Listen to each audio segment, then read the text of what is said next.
Assalamu alaikum dostlar. Bugün жаңалыктар тонировка боюнча уктуңар уккан жоксуңар. Тонировка эгерде мурун 80 миң сом болуп анан 50 миң сомго чыкканбы бир жылга.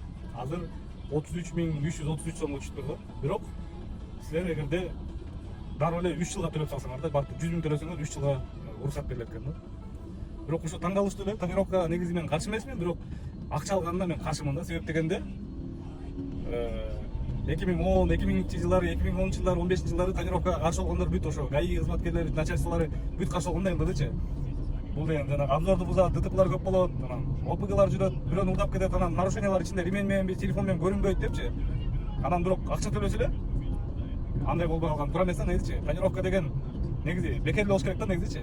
Определенный процентке чейин тонировка негизи андай кооптуу эмес. Эгерде жанагы 2-3 слой чаптап, Кытайдыкын чаптап жакшы пленка чаптаса, ичи сонун көрүнөт да негизи. Ошон үчүн тонировканын негизи вообще бекерлик кылыш керек. Акча төлөп тонировкадан кылган туура эмес да. Бирок акча төлөбөй койсоң, бирок запрет да, типа штраф 20 миң сом төлөйсүң, себеп дегенде у тебя нет разрешения деген, это вообще глупо да. На основании чего нет разрешения, там, допустим, почему запрещается десең, ну типа обоснование ошондой эле да, жана ДТП тиги бул дейт дагы. Бирок акча калсаң, андай болбой калат деген логикага жатпаган негизи мыйзам да болчу.